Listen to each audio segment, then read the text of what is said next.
last year, probably one word comes to my mind is incredible. I mean, just how everything played out, going back to a year ago and just feeling, the team, we had everyone back from 2009. We had lost a D-Mitty and a starting defenseman. And we had that hunger of losing in the America East Championship in 2009 to UMBC. And so we had that, let's get back to that championship game and have a different result. And but how things played out, and it's easy to say that come 2009, 10 minutes after you lose the championship game.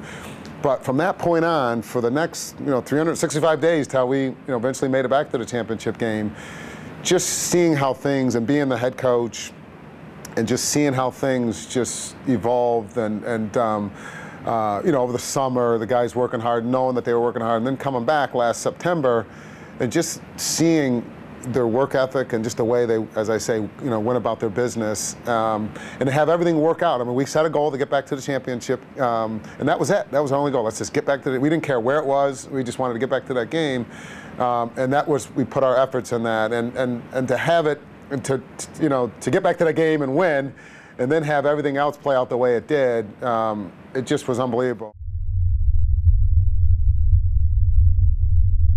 As we look ahead to 2011, we certainly have some things that we need to we need to work on the defensive end. We're going to be some holes to replace there, and then on top of that, as we got to deal with being looked at differently. Teams taking us, not that they took us lightly last year, but we're a different program now, and certainly early in the season, teams, while we have this, this ranking, that's out there, we're going to be looked at differently, and so we've tried to prepare our guys for that mentally, just letting them know. But in a way where it's exciting, it's, hey, this isn't pressure. This is good fun, Yeah, a year ago we were the underdogs, we thought, and we were coming from, that angle. But now, we can be motivated to maintain success, and as we still have an awful lot of work to get back to where we were playing at a pretty high level. What makes Kevin so dangerous, I think, is his ability to beat you in a number of ways. I mean, he's not just a midi that needs the ball and a stick to be effective.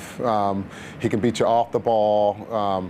He's certainly a big part of our face-off game. Picking up ground balls, making plays, between the lines. He's actually a pretty good defensive midi as well, which we will take advantage of from time to time. Obviously, I got to be careful because he's my point maker, on the offensive end. So we got to be careful there. But he's able to affect the game because he can play good defense, and then of course him between the lines and his ability to make plays, be it shooting or feeding, just makes him awfully difficult to handle. He's a pure goal scorer. I think his shooting percentage was just, throughout most of the year was just incredible. He was up around 40%. I think it, tailed off a little bit towards the end. But teams last year, that's where, people talk about Kevin and how good he is, and he is every bit as good as people talk about. But, teams, our opponents, the first thing that they looked to take away was Jordan. Jordan, 3/4 of the year, it was, okay, stop Jordan. And they based everything around stopping Jordan, which freed up Kevin for a good deal of the year. Now, towards the end, it just, Kevin, started to draw the attention because he was, just so effective. And of course, it was too late by then. You start focusing on him as the number one, the number one priority mid-year. He was already on his way. And trying to, squeeze any more production out of Kevin, Jordan, and Tom, I would sign up for last year. Right now, I'd take it. Not to say that I still, don't think that they can't improve, but man, they had great years. But Kevin and Jordan have had 3 great years, so I'm hoping that we get one more.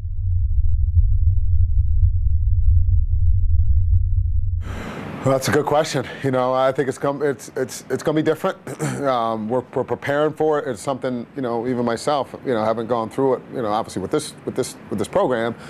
And so we're all going through it now. Again, I'm trying to learn from, coaches who've been there before, picking their brains, I